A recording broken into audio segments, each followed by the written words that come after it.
ഇതും ഞാൻ കൊടുക്കണം. എനിക്കുള്ളതാണ്. അത് വേണം. ഇതാർക്കും കൊടുക്കുന്നുള്ളത് നിങ്ങളെ കൊടുത്താൽ മതി. വളരെ താഴ്ന്ന ജീവിതത്തിൽ നിന്ന് വലിയൊരു നിലയിലേക്ക് ഉയർന്ന ആളാണ്. അതുകൊണ്ട് സാധാരണക്കാരുടെ ബുദ്ധിമുട്ടുകളും പ്രയാസങ്ങളൊക്കെ അറിയാം എന്നാണ് എന്നോട് പറഞ്ഞിട്ടുള്ളത്. കൂട്ടുമൊക്കെയാണ്. ഒരു സാധാരണ ആളാണെന്നാണ്. ഒരുപാട് പേരെ സഹായിക്കാൻ, ഒരുപാട് പേര് കൈയ്യച്ച് സഹായിക്കുന്ന ആളാണ്. ഇവരുടെ സഹായങ്ങളൊക്കെ എനിക്കും ചെയ്യാം. കേരളത്തിലെ കംപ്ലീറ്റ് ആൾക്കാരുടെയും പാവങ്ങളുടെ രക്ഷകനായിട്ട് പുതിയ ആളാണ്. ഒരുപാട് വേറെ രക്ഷകന്മാർ ഇതിനും ഉണ്ടായിട്ടുണ്ട്. ഒരു പുതിയ രക്ഷകൻ. വളരെ thank you. Congratulations, Dr. Raviula and Mr. Anil Pillai. Thank you so much for joining us. Thank you. And നമുക്ക് ഒരു അവാർഡും കൂടെ കൊടുക്കാനായിട്ട് ഞങ്ങൾ റിക്വസ്റ്റ് ചെയ്യാണ്. കാരണം ഇത് അത്രയും സ്പെഷ്യൽ ആയിട്ടുള്ള ഒരു അവാർഡാണ്.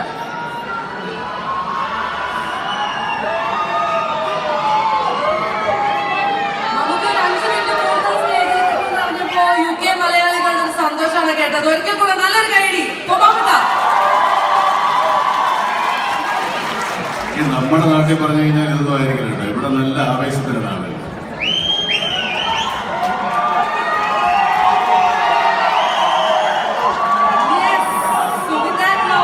അടുത്ത കാറ്റഗറി ഓഫ് അവാർഡ് വളരെ സ്പെഷ്യലാണ്. കാരണം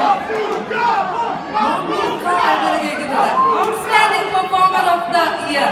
അതാണ് നമുക്ക് കാണാൻ കൊടുക്കുമ്പോൾ ഈ ഒരു അവാർഡിന്റെ നോമിനേഷൻസ് ഒന്നുമില്ല. അതൊരു യുനാനിമസ് ചോയ്സ് ആണ്. നമുക്ക് ഇപ്പൊ അനൗൺസ് ചെയ്യുന്നു outstanding performer of the year. നേരത്തെ നാടകത്തിൽ ഒരാൾ, ഇവിടുത്തെ സ്കിറ്റിൽ ഒരാളുടെ പേര് പറഞ്ഞിരുന്നല്ലോ, തെറ്റിച്ച്.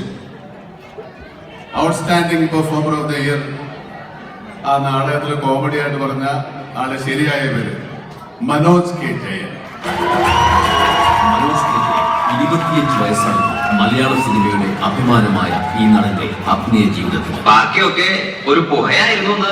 പെരുന്തച്ചനും ചമയവും വെങ്കലവും വളയവും പോലുള്ള മലയാള തനിമയാർന്ന ചിത്രങ്ങളിലൂടെ പ്രേക്ഷക ലക്ഷങ്ങളുടെ ഇഷ്ടതാരമായി വളർന്ന മനോജ് കെ ജയൻ 2.5 പതിറ്റാണ്ടിലെത്തി നിൽക്കുന്ന സ്വന്തം അഭിനയ സഭയ്ക്കുള്ളിൽ കീഴടക്കിയത് മലയാളത്തിനൊപ്പം തമിഴകത്തിന്റെയും താരാകാശം.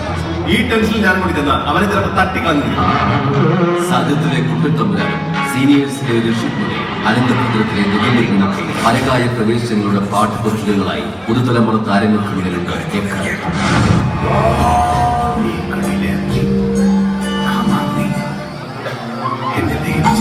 കളിയച്ചിലെ കുഞ്ഞിരാമൻ എന്ന കഥകളി നടന്റെ ആത്മസംഘർഷങ്ങൾ ഭാവാഭിനയത്തിന്റെ അപ്രരൂപമാക്കി മാറ്റിയ മനോജ് കെ ജയനെ സമ്മാനിക്കുന്നു Anand TV outstanding performer of the year award.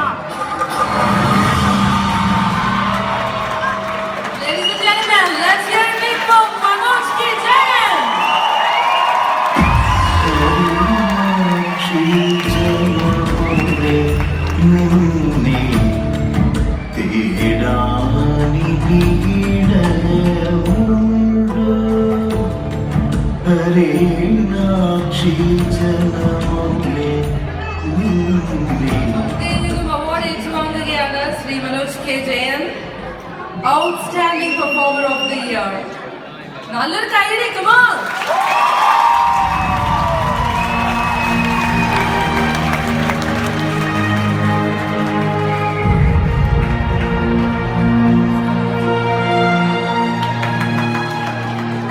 മാഞ്ചസ്റ്ററിന്റെ പ്രിയപ്പെട്ട സ്വന്തം മലയാളി സുഹൃത്തുക്കൾ, എന്തൊരു ഭാഗ്യമില്ലേ മമ്മൂക്കയുടെ കയ്യിൽ നിന്ന് ഒരു അവാർഡ് കിട്ടുക പറഞ്ഞു. മറ്റു പല ബിസിനസ് മാൻവർക്കൊക്കെ അവാർഡ് കൊടുക്കും. അതുപോലെ ഒരു ആക്ടർ, മമ്മൂക്കാത്തോന്റെ മഹാനായ ആക്ടർ വേറൊരു ആക്ടർക്ക് അവാർഡ് കൊടുക്കുന്ന ഞാൻ ചെറിയ കാര്യമില്ല. എന്റെ ജീവിതത്തിലെ ഏറ്റവും വലിയ അനുഗ്രഹമായിട്ട് ഞാൻ കാണുകയാണ്.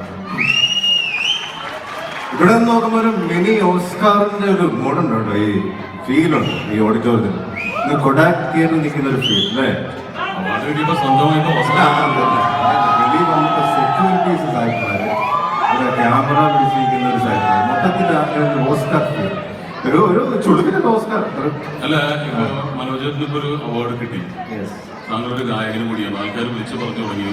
അപ്പൊ മമ്മൂക്കയായിട്ട് എങ്ങനെയാണ് നിങ്ങൾ തമ്മിലുള്ള റിലേഷൻ? എങ്ങനെയാണ് അയ്യോ, മമ്മൂക്കയായിട്ടുള്ള ആത്മബന്ധമാണ്. കാരണം 25 വർഷമായി മമ്മൂക്കയായിട്ട് എനിക്ക് ബന്ധമുണ്ട്. കാരണം 1990 ഞാൻ സിനിമയിലെത്തി.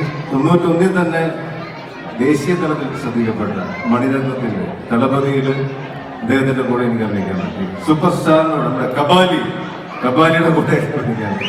Rajinikanth super star. അപ്പൊ അങ്ങനെയുള്ള എക്സ്പീരിയൻസ് ആണ്. അതിനുശേഷം എത്രയോ സിനിമകൾ ഞാനും മമ്മൂട്ടി അഭിനയിച്ച ഒരുപാട് സിനിമകൾ വളരെ സൂപ്പർ ഹിറ്റ്സ് ആണ്. നിങ്ങൾക്കറിയാം, രാജമാണിക്യം, പഴശ്ശിരാജ, മായാവി, കാഴ്ച, എത്രയോ സിനിമ. അല്ല, ആദ്യം ചാൻസ് ചോദിച്ചപ്പോൾ മമ്മൂട്ടി അനുകരിച്ച് കാണിച്ചു ചാൻസ് അല്ല, ചാൻസ് ചോദിച്ചതെന്താ, അത് എനിക്കൊരു ഈ ആത്മബന്ധം തുടങ്ങുന്ന ശരിക്കും പറഞ്ഞാൽ മമ്മൂക്കയ്ക്ക് പോലും അറിയില്ല. ഞാനൊരു ഇന്റർവ്യൂവിലും പറഞ്ഞിട്ടില്ല, എന്തും പറഞ്ഞിട്ടില്ല. ഞാൻ ഈ അഭിനയത്തിൽ യാതൊരു എക്സ്പീരിയൻസ് ഇല്ലാത്ത ആളായതുകൊണ്ട് 1985 ട്രിവാൻഡ്രത്ത് ഒരു ഫിലിം ഇൻസ്റ്റിറ്റ്യൂട്ടിൽ ചേർന്നു. അപ്പൊ അവിടെ ജൂറി ഇരുന്ന ആൾക്കാരിനോട് ചോദിച്ചു, നിങ്ങൾക്ക് ഇഷ്ടമുള്ള നടൻ ആരാണ്? ഞാൻ പറഞ്ഞു മമ്മൂട്ടി. ഇത് സത്യമാണ്. നമുക്ക് കൂടെ എവിടെ കഴിഞ്ഞിരിക്കുന്ന സമയം. അപ്പൊ മമ്മൂട്ടിയാണ്. അപ്പൊ നിങ്ങൾ മമ്മൂട്ടിയുടെ ഏത് സിനിമ ഉണ്ട്? ഇപ്പൊ കൂടെ എവിടെ ഇറങ്ങി ഭയങ്കര ഇഷ്ടമാണ്. അപ്പൊ അതിലൊരു സീൻ അഭിനയിച്ച് കാണിക്കും എന്ന് പറഞ്ഞു. അങ്ങനെ അതിലൊരു സീൻ എനിക്കറിയാവുന്നവർക്ക് അഭിനയിച്ച് കാണിച്ചു. പെട്ടെന്ന് എനിക്ക് സെലക്ഷൻ കിട്ടി. അങ്ങനെ ഒരു സംഭവം നടന്നിട്ടുണ്ട്. അയ്യോ, അത് അഭിനയിച്ച് കാണിക്കാൻ മമ്മൂക്കെ അഭിനയിക്കാൻ എനിക്ക് പറ്റില്ല. പിന്നെ ഞാൻ മിമിക്രി ആർട്ടിസ്റ്റ് അല്ലാത്തതുകൊണ്ട് ആരും അതൊരു ഇമിറ്റേഷൻ ആയിട്ട് ഫീൽ ചെയ്തിരിക്കുകയാണ് ചെയ്യാം. മനോജ് കെ ജയനായിട്ട് ചെയ്യാം. മമ്മൂക്കായിട്ട് എനിക്ക് ഒരിക്കലും ചെയ്യാൻ പറ്റില്ല. അപ്പൊ അങ്ങനെയാണ് പോകുന്നത്. അത് അതായത് എനിക്കൊന്ന് സുഹാസിനിയായിട്ടുള്ള സീനാണ്. ഇങ്ങനെ സുഹാസിനിയായിട്ട് ചെറിയ മാനസികമായ പ്രശ്നത്തിൽ നിൽക്കുമ്പോൾ അടിച്ച് ഫിറ്റായിട്ട് ഫുൾ ഫിറ്റാണ്.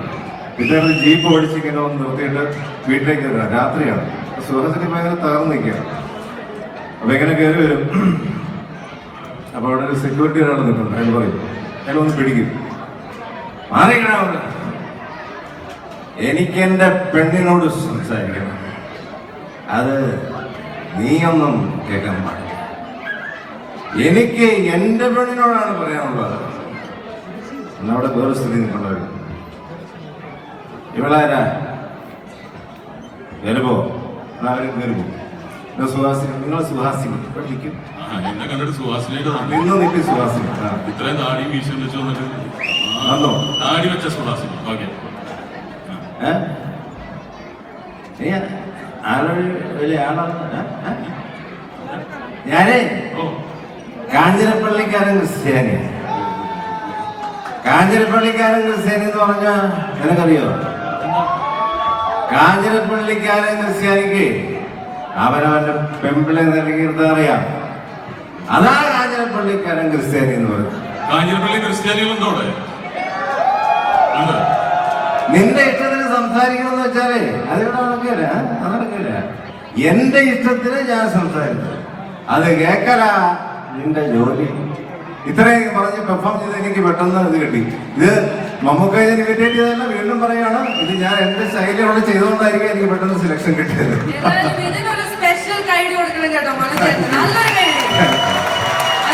ഞാൻ ഡയലോഗ് ഓർക്കുന്നതിന് നമുക്കാണ് അല്ലേ? ശരിയല്ലേ? ഡയലോഗ് തെറ്റിയിട്ടുണ്ടോ? ഇല്ല.